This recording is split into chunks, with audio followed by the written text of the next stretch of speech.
bow down prostrate. You are the only one worthy of praise. Now, first, what is your own relationship to Salafi Islam? Well, I guess 20 years ago when I was a teenager, I definitely would have self-identified as a Salafi Muslim.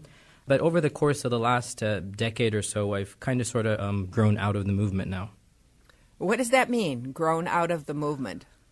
I found the movement is not as intellectually stimulating as I would like it to be.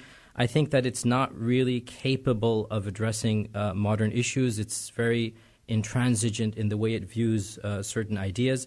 It's also very hostile to any who disagree with its interpretation. So I find myself disagreeing with quite a lot of the methodological issues associated with the Salafi movement. Do you remember what attracted you to it to begin with?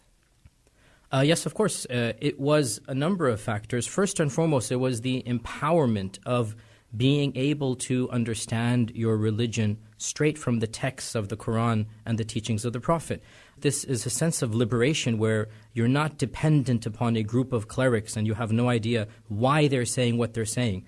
The Salafi tradition always challenged people to think about why particular clerics are saying their particular positions, and it challenged people to find the evidences for every single Islamic opinion. And therefore, what it did was it allowed Muslims to reconnect to their tradition. It also allowed Muslims to separate a lot of what was culture from that which was religion. And so a lot of things were dismissed as being cultural. For example, certain dress codes or treatment of women or other things of this nature could be dismissed as being cultural practices, and people were told to embrace a more authentic or a more pure or a more pristine understanding of the faith. It also then encourages people to read the Quran directly and to make their own interpretations and understandings of it. Well, that's the whole point. That's one of the reasons why it's so popular, and that is that the Salafis are told to go back to the tradition, to read the book critically, and to engage with the texts of the Prophet traditions, to look up exactly what the Prophet said. Don't just trust a cleric who tells you. Go look it up yourself. Go find the book. Go look up it's called hadith, and hadith means the sayings of the Prophet Muhammad himself. Go challenge your local clerics and don't just take their cultural version of Islam.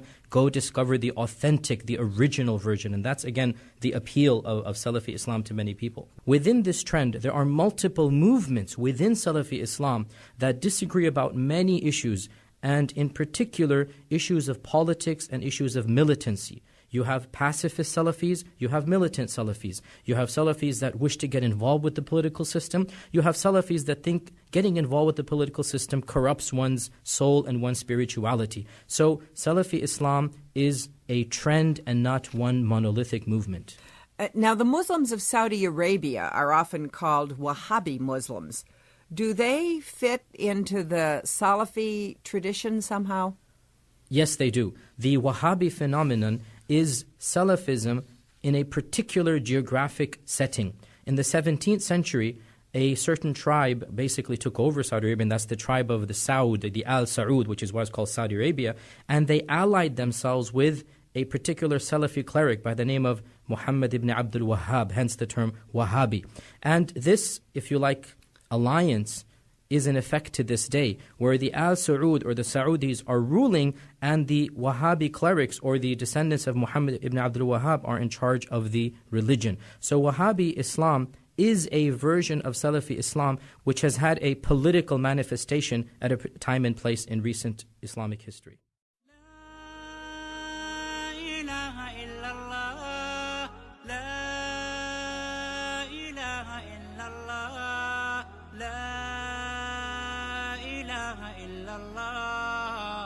محمد رسول الله محمد رسول الله أرجو رضاك يا الله أنت الرحيم يا الله